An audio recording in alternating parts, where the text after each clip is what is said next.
Right, so today's video is all about aerating your lawn, and I'm going to be going over why I'm doing it to my lawn today, why you might want to consider doing it to your lawn too, but also I'll be discussing the fact that if you don't do this process, no one is going to die.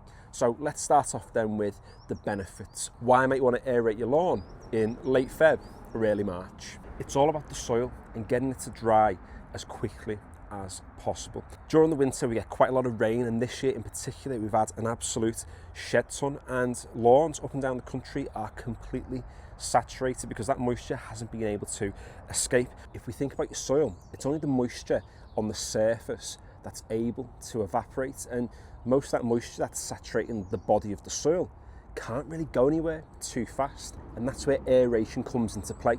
By punching a hole in that soil, it's not just the surface that can dry out, it's the spaces within those holes that enable the actual body of the soil to dry faster too.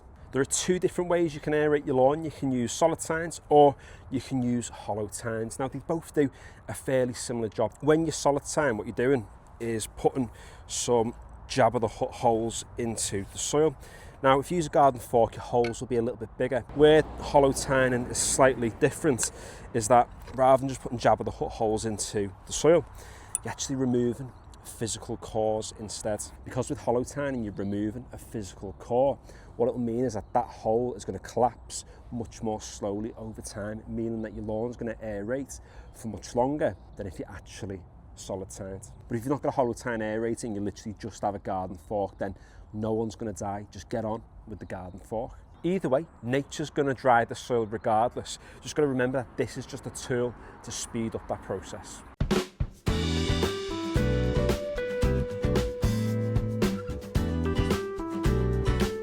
You can just see how beneficial this is from the actual moisture inside some of these cores. Unbelievable how wet some of this soil actually is.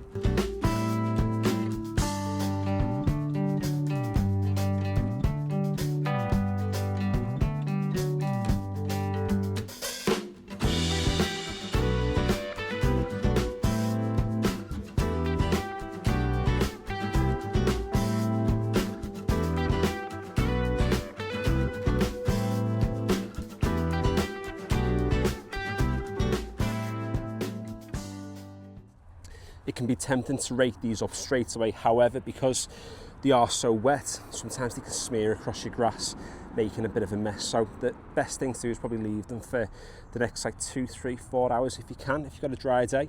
And once they start to dry out, you can rake them up and it makes far less of a mess doing it that way. And once you've aerated, there's one other thing to consider, which I've done in the past myself, and that is to top dress with a sandy soil. Now, people's logic makes sense because they think if they brush sand into the holes, then that's going to improve the drainage and help the lawn to dry out. Well, not necessarily. Think about what we said at the start.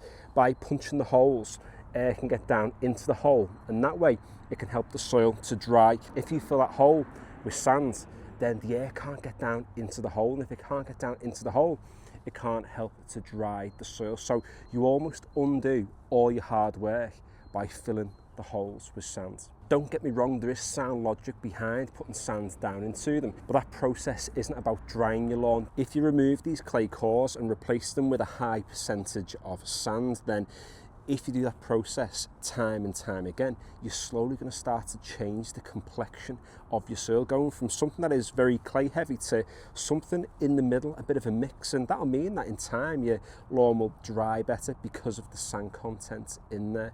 However, that isn't a process you're going to want to do in late Feb, early March. At this point, it's about literally taking the core out and just leaving the holes completely, because it's about aeration, it's about drying. They will close up on their own. It will take some time, but slowly they begin to collapse in on themselves, and by the time you get to the 4-week mark, the 6-week mark, it'd be like they were never even there. But by that point, your lawn will have got all the benefits out of the process. So nice one for watching today's video. If you enjoyed it or at least found it useful, consider giving the video a like, subscribe if you haven't already. We've got loads of lawn care on this channel already and loads of stuff planned for 2026 as well.